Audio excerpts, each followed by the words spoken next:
Quiero invitarles a un camino donde hay puro desierto.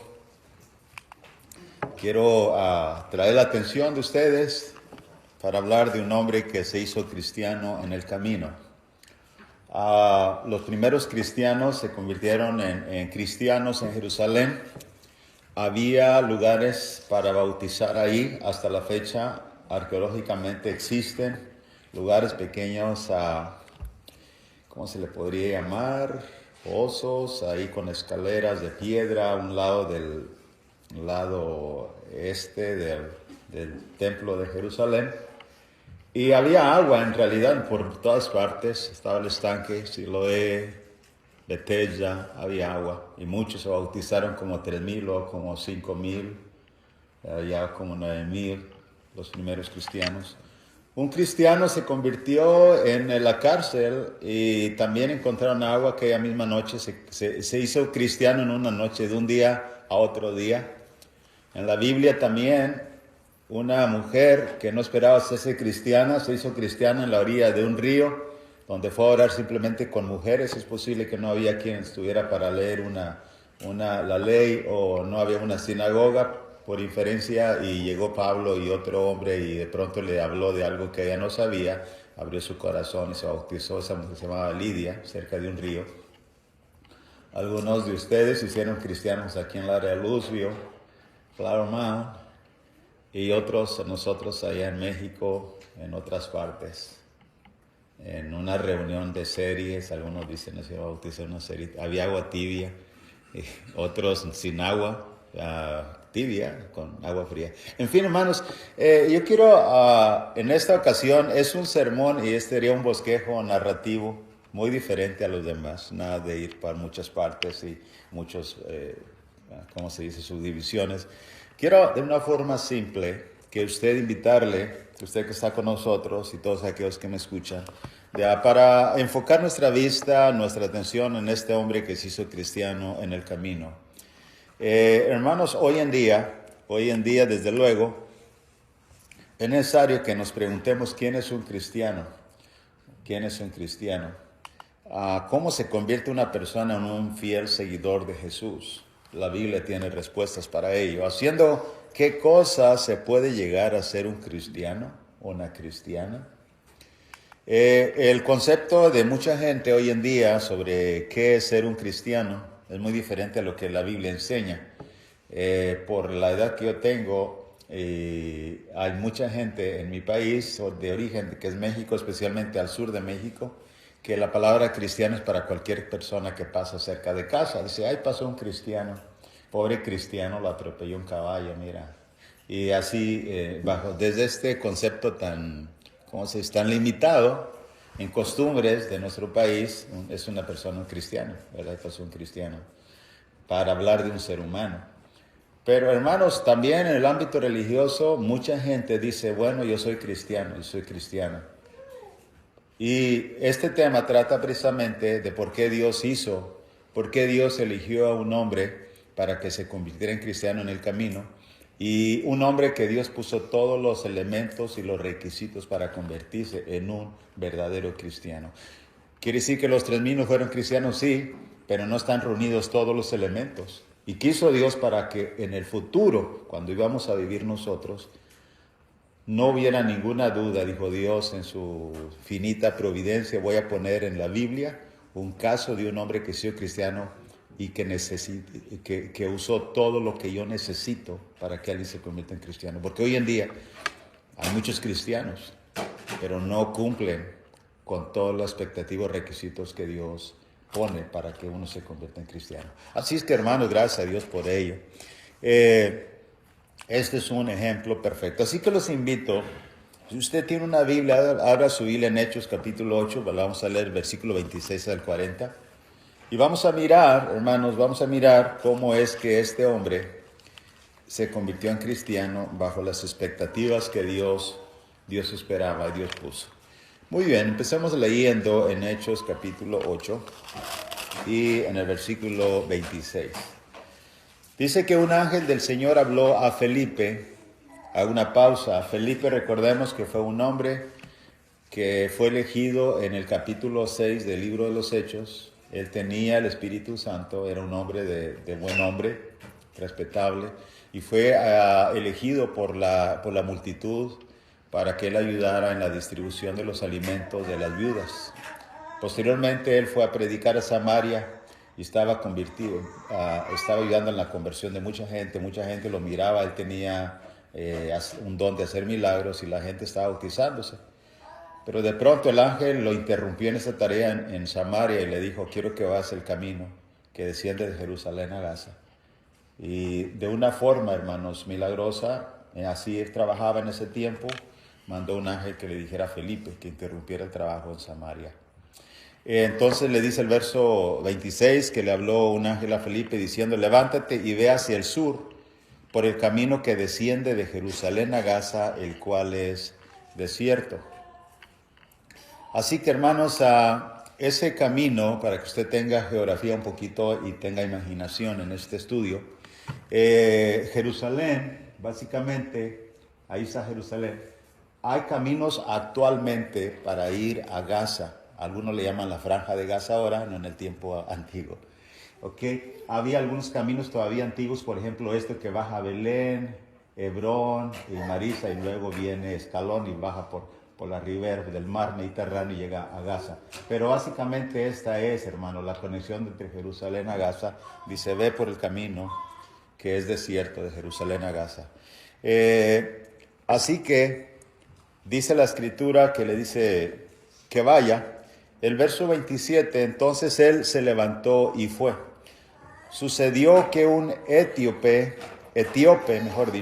eunuco, funcionario de Candace, reina de los etíopes, el cual estaba sobre todos sus tesoros, se había venido a Jerusalén para adorar. Este etíope eunuco, hermanos, amigo oyente, dice que era funcionario. En otras palabras, otra traducción dice que era tesorero, porque estaba sobre todos los tesoros de la reina de Candace. Y este eunuco era un hombre de Etiopía, vivía allá y había venido a Jerusalén para adorar. Por lo menos había 3 fiestas anuales donde todo judío debía venir a adorar a Jerusalén, a subir a Jerusalén, no importa dónde se encontrara. Y así que no sabemos cuál fiesta él atendió, pero él vino a Jerusalén para adorar, y desde Etiopía. Para que tenga una idea un poquito más amplia en la geografía, él básicamente de Jerusalén bajó a la orilla del mar Mediterráneo a Gaza y tuvo que haber tomado alguna ruta para llegar hasta Etiopía. Básicamente, hermanos, la distancia entre Jerusalén en Etiopía, más o menos unos 2.600 kilómetros a 4.000 kilómetros de distancia, dependiendo la ruta, dice que se tome, desde luego, puede ser exacta, pero entendemos que era algo lejos, no era cerca. Si para hacer en auto está cansado, ¿verdad? Él iba en un carruaje tirado con caballos, con bestias. Y entonces, hermanos, dice que las escrituras, que este eunuco, y explico también qué es un eunuco, había 3 clases de eunucos en el tiempo de Jesús, en el tiempo de Felipe. Había una clase de eunuco que nacían eunucos, o sea, ellos no podían engendrar hijos, eran nacidos naturalmente, según Mateo 19:12. Y habían otros eunucos que eran hechos por los hombres, generalmente en la antigüedad y bajo la costumbre, cuando tenían varias mujeres o concubinas. Los hombres o reyes castraban a los hombres para que les cuidaran las mujeres de esa manera y les daban ese cargo de responsabilidad. Pero también había otros que se hicieron, Jesús dice que hay unos que se hicieron eunucos por causa del reino. Este puede ser el caso de Pablo, que practicó el celibato. El celibato significa decidir no estar con mujer. Y desde luego esto lo decidía, me acuerdo que había un hermano, Arturo Cantú, también, que nunca se casó, una barba larga. Y el hermano, usted nunca se casó. Sí. Cuando Jesús atendió el tema del matrimonio, los apóstoles dijeron, ay Señor, si es así, pues mejor conviene no tocar mujer. Pero Jesús les dijo, bueno, el que quiera recibirlo, que lo reciba, no todos. En Mateo 19:12, aquí explica las tres clases de eunucos. Dice, pues hay eunucos que nacieron así del vientre de su madre, hay eunucos que son hechos eunucos por los hombres, y hay, tercer lugar, eunucos que asimismo se hicieron eunucos por causa del reino de los cielos. El que sea capaz de recibir esto, que lo reciba. De tal manera que este, hermanos, era un hombre eunuco. Quiero decir una cosa, cuando fue a Jerusalén es muy posible, no estamos seguros, porque en el Antiguo Testamento, en el libro de Deuteronomio, decía que el hombre que tuviera magullado sus testículos, él no podía entrar a adorar, así que es posible se haya quedado en el atrio allá afuera, y puesto que era un eunuco. Así que, aunque no lo sabemos si esa ley todavía se cumplía o permanecían los sacerdotes estrictamente, pero tenemos una idea, hermanos. Quiero que se enfoque en este hombre y en sus elementos que cumplió. Así que dice que este eunuco, funcionario de Candace, reino de los etíopes, el cual estaba sobre todos sus tesoros, había venido a Jerusalén para adorar. Continuando, el verso 28. Dice que él volvía sentado en su carro. Sentado en su carro, explico que era un carro antiguo, no como moderno. No era un Mazda, un Toyota, como un Honda, como el de Mark. Era un carro antiguo. Tenía que haber estado tirado por algunas bestias. Quiero aclarar también, más adelante vas a mirar, que no venía solo, trae gente, porque es un funcionario. Alguien dice, ¿y dónde mandó? ¿A quién mandó para el carro? Había oficiales con él. Aclaro también que era un hombre moreno. Los de Etiopía son morenos. Cuando estuvimos Will y yo, si Will se acuerda, pasamos por la parte de arriba donde está el Gólgota, en el templo grande, y hay templecitos pequeños. Había un templo pequeño arriba de los eunucos y había un eunuco adentro, moreno, con todas cositas rojas allí. Y dije, no tomen fotos. Clandestinamente yo me tomé uno rápido, pero no la tomé bien. En fin, este era un hombre, hermanos, eunuco, moreno, ok. Así que, ¿qué pasa más? Bueno, dice que volvía a sentar en su carro leyendo al profeta Isaías, verso 29, y el Espíritu dijo a Felipe, acércate y júntate a ese carro. Júntate a ese carro.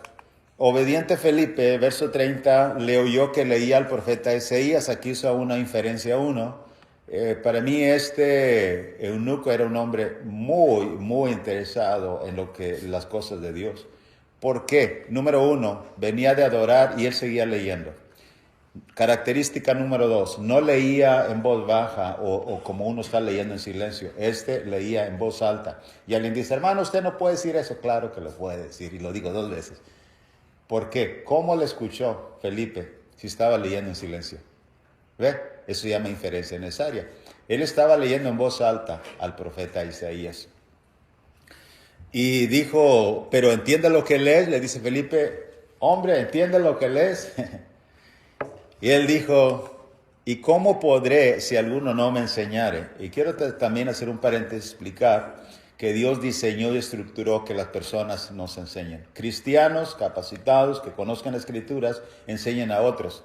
La persona dice, yo necesito ir a la iglesia para entender la Biblia. Claro que necesitas de ayuda. Aquí está el texto. Felipe dijo, ¿y cómo podré si alguno no me enseñara? Obvio, nadie puede aprender solo. Y aquí está la humildad del eunuco.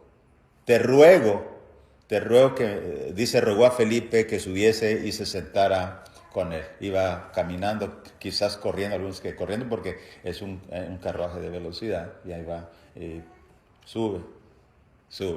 Ok, hermanos, aquí una parte muy interesante, el verso 32, el pasaje de la escritura que leía era este, y uno se pregunta, ¿por qué este texto y no otro? Isaías, ¿cuántos capítulos tiene? Bueno, no le falle, Nick sabe, pero más de 50 sí, porque pasamos por 53 que habla de la muerte de Jesús. La pregunta es, ¿por qué en otro texto? ¿Por qué en otra parte de la Escritura? ¿Por qué el pasaje del que leía este hombre eunuco, era este? Verso 32. Dice, como oveja la muerte fue llevado, y como cordero mudo delante del que lo trasquila, así no abrió su boca. En su humillación no se le hizo justicia, mas su generación, ¿quién la contará? Porque fue quitada de la tierra su vida. Esta era una parte, una extracción de la profecía de Isaías. Algunos dicen que 630, otros dicen que 650, no lo sé con exactitud. Pero más de 600 años sí se había escrito Isaías en una profecía esto. Y después aún de la muerte de Jesús, este hombre no sabe nada y está leyendo esta profecía. La pregunta es, ¿por qué leía esta parte? ¿Por qué? El extracto de esta profecía era Isaías 53, 7 y versículo 8. Note bien el verso 7. Angustiado y afligido no abrió su boca, es lo que leímos en Hechos 8. Por cárcel y juicio fue quitado su generación, ¿quién la contará? Porque fue cortado de la tierra de los vivientes. Hermanos, la traducción en lenguaje actual me gusta mucho porque la explica de una forma más clara. Y dice el 32 y 33 de la traducción en lenguaje actual, que en ese momento el oficial leía el pasaje que dice, fue llevado al matadero como se lleva las ovejas para cortarles la lana. Como si fuera un cordero, él ni siquiera abrió su boca. Fue maltratado y humillado, pero nunca se quejó. No lo trataron con justicia. No te viene eso, lo subrayo. No llegó a tener hijos porque le quitaron la vida. Eso es básicamente lo que es. La 60 dice, su generación, ¿quién la contará? Seamos claros. No llegó a tener hijos porque le quitaron la vida a esta persona. Y el eunuco no sabe quién es. Yo quiero que ahora pare, y hermanos, sin ir texto tras texto, piense lo siguiente. La primera pregunta, ¿por qué el eunuco le llamó tanto la atención este texto, esta parte de la escritura? ¿Qué relación tendría con la vida del eunuco? Piense. ¿Cuál? Él aún no moría, estaba vivo. Pero obvio, y sí, ya unos hicieron clic, ya desde aquí lo estoy mirando. Jesús no llegó a tener hijos porque le quitaron la vida. Es lo que el texto de Isaías había dicho. ¿Y el eunuco iba a tener hijos? No, tampoco él jamás podría cargar un hijo en sus brazos. Y eso le llamó la atención. De ahí que cuando llegó un punto le dice a Felipe, dice, te ruego que me digas, ¿de quién dice el profeta esto? ¿De él mismo o de alguien más? Quiero saber quién enfrentó la vida sin decir nada. ¿Cuál era el propósito de su muerte? ¿Por qué enfrentó la vida de esa manera? Yo voy a morir, pensaría el eunuco.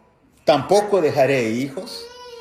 ¿Cómo moriré? No lo sé. Pero este hombre, al igual que yo, no dejando hijos, enfrentó o enfrentará la muerte de una manera como un cordero. Por favor, Felipe, dime, ¿de quién habla esto? ¿Había pensado eso, hermanos, antes? Porque eso es exactamente lo que está sucediendo aquí. La similitud entre este hombre y Jesús. No tuvo hijos. Así que, ¿de quién dice el profeta? ¿Es de sí mismo o de algún otro? Entonces, verso 35, Felipe abriendo su boca y comenzando desde esta escritura, le anunció el evangelio de Jesús. Estaba tratando, cuando estaba preparando estas notas, de figurar, como cuántos años después de que Jesús murió, fue bautizado el eunuco. ¿Cómo cuántos? Porque, hermanos, fue tiempo después, y este hombre no sabía nada. Bueno, podemos imaginar, él estaba en Etiopía, muy lejos. Inferimos, él no estuvo en el día de Pentecostés. ¿Por cuál razón? No lo sabemos. Él no sabía quién era este hombre. No sabía nada al respecto. De ahí que dice la Escritura que le anunció el Evangelio de Jesús. Tuvo que a Felipe anunciarle todo lo referente. La palabra evangelio significa noticias nuevas acerca de Jesús, del cual hablaba esta profecía. Y hermanos, escuche bien esto. Él tuvo que haberle contado acerca de cuánto anduvo él predicando con esos 12 hombres del vulgo. Tuvo que haberle anunciado de los milagros que él hacía y las cosas que él decía a sus discípulos. Hasta llegar al punto culminante donde él tuvo que haberle explicado al eunuco, ¿sabes qué? Finalmente él lo condenaron a muerte y lo crucificaron. Tuvo que haberle dicho, crucificaron como malhechores para que una profecía se cumpliera. Lo crucificaron dos malhechores, uno a la derecha, otro a la izquierda. Lo dejaron colgando ahí después de haberlo maltratado. Tuvo que haberle explicado también que algo muy notorio en todo Jerusalén, inclusive en el mundo. Los científicos saben que hubo como 3 horas de oscuridad. Le llaman el meteoro, ¿cómo se llama? El eclipse más grande del mundo. Tuvo que haberle dicho, sabes que él estuvo colgado ahí, crucificado y muerto. Él también tuvo que haberle dicho, pero sabes que cuando todo parecía perdido, Jesús resucitó de la tumba. La evidencia es que unos ángeles contaron a unas mujeres y luego se apareció Jesús. Algunos de los discípulos, Felipe le diría, de los apóstoles, de los cuales nos predicaron a nosotros, no hace muchos años aquí en Jerusalén. Y también tuvo que haberle explicado que cuando él resucitó de entre los 40 días y 40 noches que les predicó a los apóstoles, pero sabes que él mandó a que hiciéramos algo. Cuando la gran comisión le dijo a los apóstoles, vayan por todo el mundo, prediquen el evangelio a toda criatura, Felipe tuvo que decirle lo que decía Marcos 16:16. El que creyere y fuere bautizado será salvo, mas el que no creyere será condenado. Y digo que tuvo que haberlo hecho, porque de dónde sacó Felipe cuando de pronto, el eunuco cuando le dice, interrumpiendo a Felipe súbitamente, dice otras traducciones, en el capítulo 8, verso 35, dice, oyendo el verso 36, yendo por el camino llegaron a cierta agua y dijo el eunuco, note bien, aquí hay agua, ¿qué impide que yo sea bautizado? ¿De dónde sacó que había que bautizarse? Felipe tuvo que haberle contado que Jesús había dicho estas palabras, el que creyere y fuere bautizado será salvo. ¿Qué sucedió, hermanos, amigo oyente, después? Bueno, Felipe contestó, note bien, y yo quiero que ponga atención en esto, lo que sucedió aquel día en el camino. Felipe dijo, si crees de todo corazón, bien puedes. ¿Por qué Felipe no dijo algo diferente? ¿Por qué Felipe contestó de esta manera? Porque, hermanos, aquí se establece, Felipe está repitiendo exactamente lo que Jesús ya había establecido para que alguien se convirtiera en un cristiano seguidor de él. Dijo, si crees de todo corazón bien puedes. La misma expresión, si crees de todo corazón bien puedes. Y la inferencia es que si no crees de todo corazón, esa es la razón de por qué no puedes. ¿Sí se fijan en eso? Y es que, hermanos, Jesús mismo había dicho claramente con la gran comisión, Marcos 16, es el que creyere y fuere bautizado será salvo. El creer era algo necesario.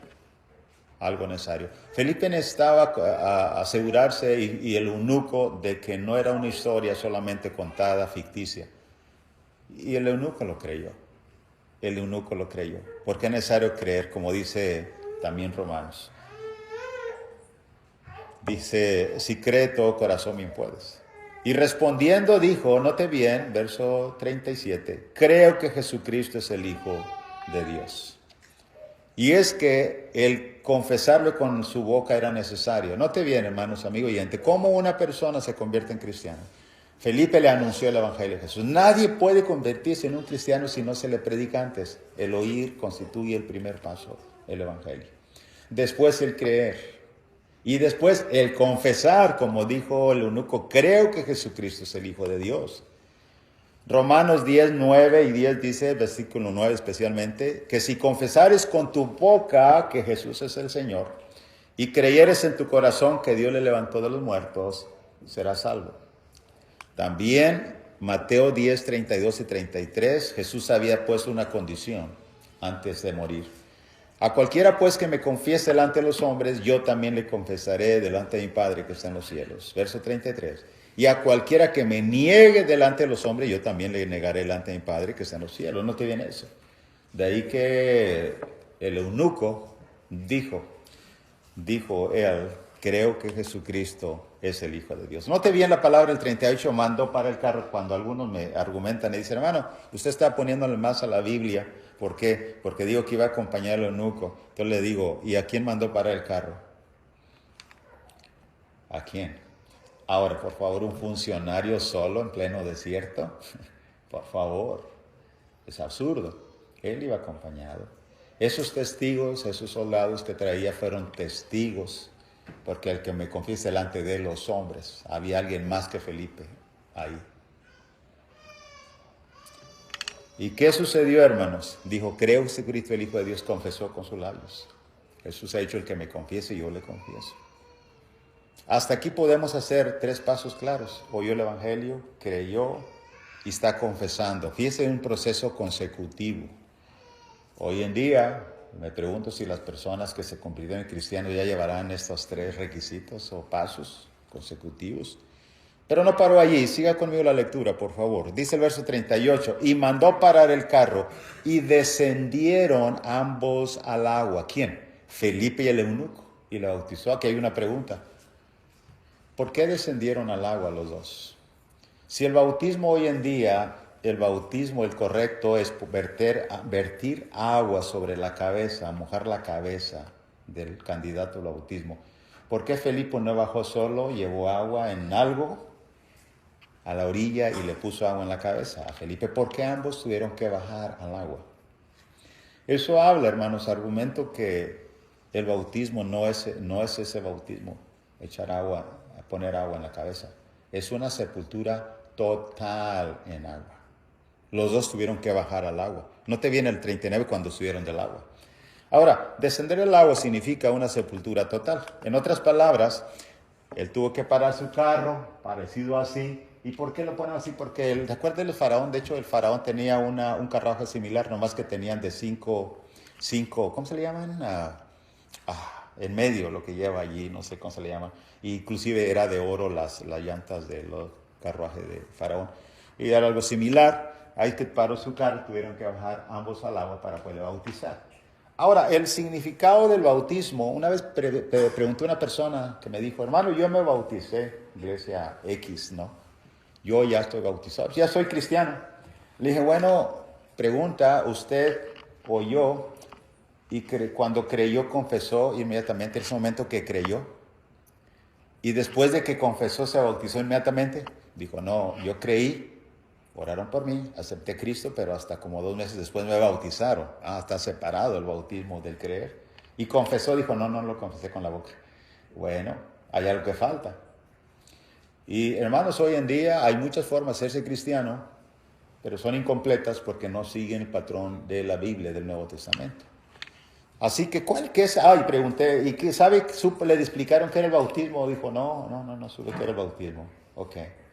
Hermanos, procuramos, el área de evangelización, procurar de que la persona sepa qué es el bautismo, ¿ok?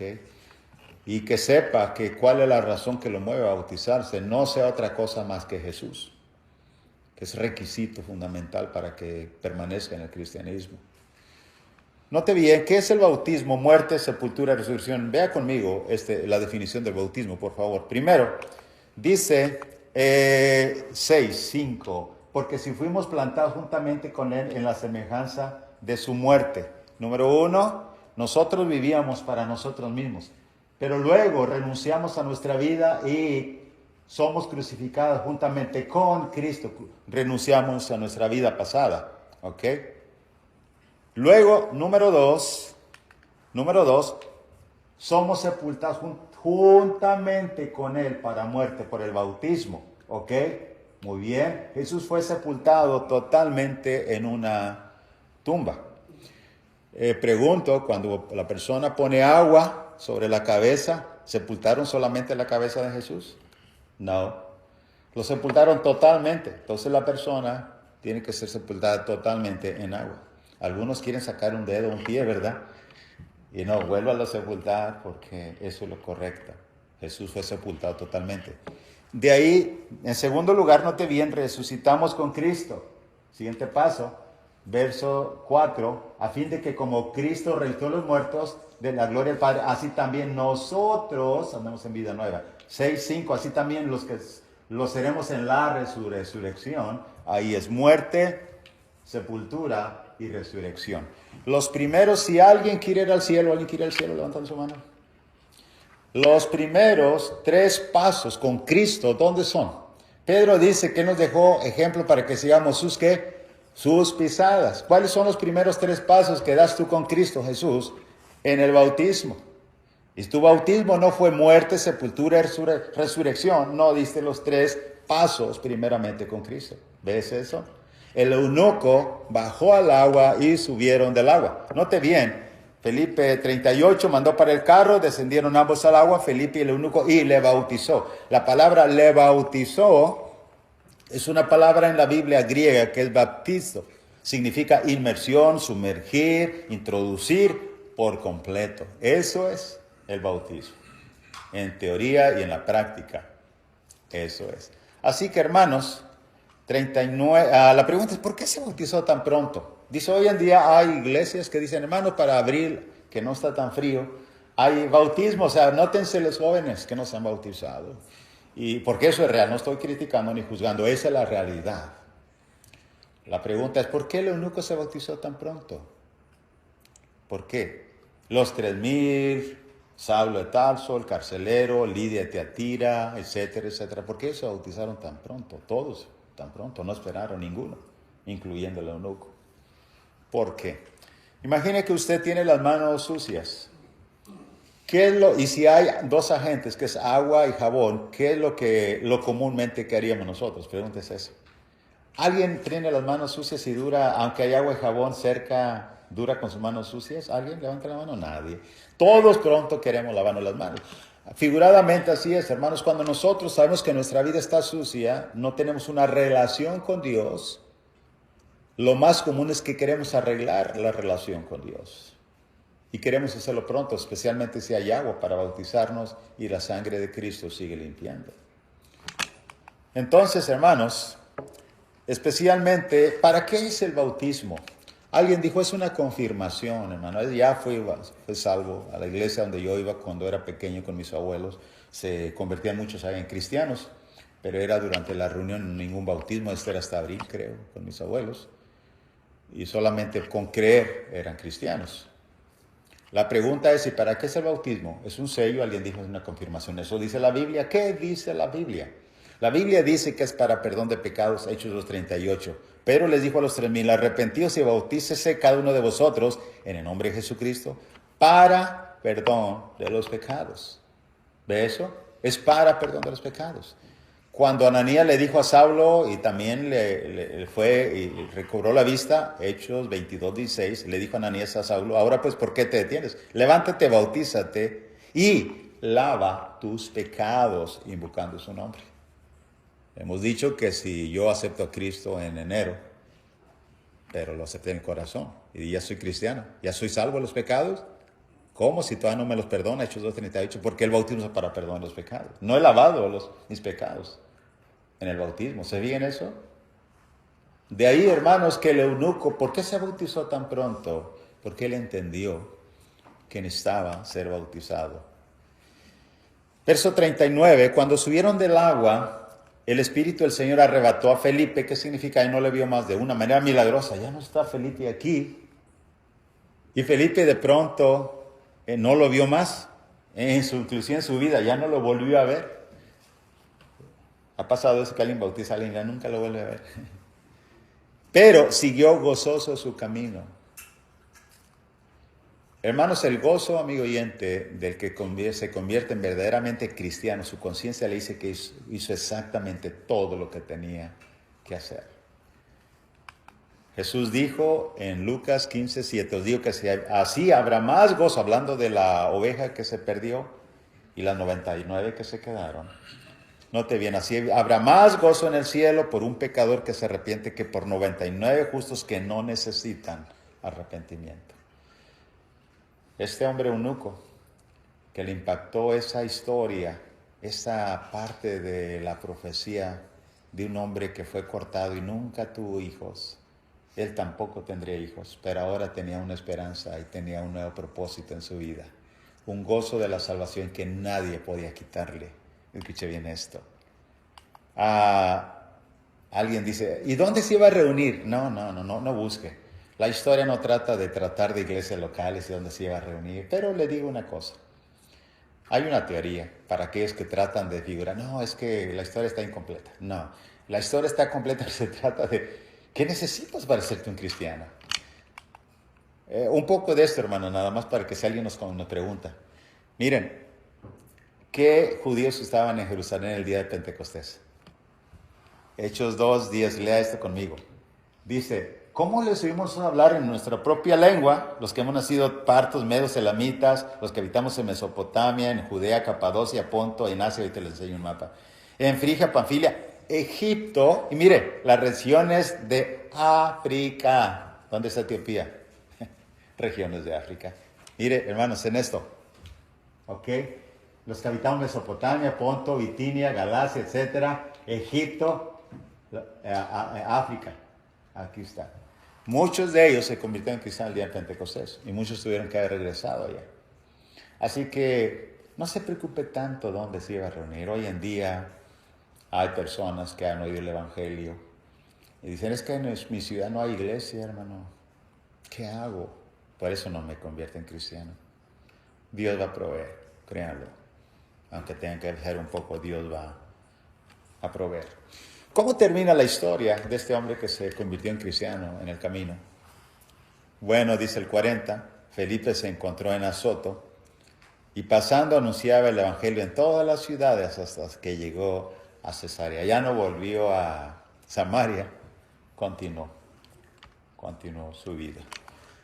Bien, hermanos, una aplicación simple. Dios nos deja un ejemplo perfecto qué hacer para seguir a Jesús y convertirnos en cristianos. Ser cristiano, portar el nombre cristiano, ser un fiel seguidor de Jesús desde el principio, dando sus primeros 3 pasos en el bautismo. Después, Hechos 2:47, alguien me dice, hermano, pero yo me bauticé, sí me bauticé así igualito. Ok, Hechos 2:47, el Señor añadía cada día a la iglesia los que habían de ser salvos. Después de que se hizo cristiano, ¿tomaba el pan sin levadura cada domingo? No. Como un hermano que conozco, que de aquí estoy mirando, que reprobó todo el examen, le dije, ¿hiciste esto? No. ¿Tomaste la sana inmediatamente después? No. ¿Ve eso? Pues el plan de Dios completo. Tenemos un ejemplo perfecto, a Dios gracias. Lo que movió al eunuco debería movernos también a nosotros a seguirle. ¿Qué movió a Jesús? A mí, ¿qué movió al eunuco? ¿Qué movió a los 3,000? ¿Qué movió a todos, hermanos? Fue Jesús, dando la vida por nosotros como un cordero.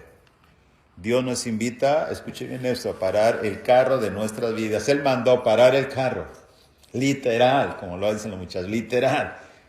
Paren el carro, ahí está el agua, que impide que yo sea bautizado. Si crees, creo que Jesucristo es el Hijo de Dios. Hermanos, ¿recuerda cuando dice por el camino que desciende de Jerusalén, el cual es desierto? ¿No le llama la atención que había agua?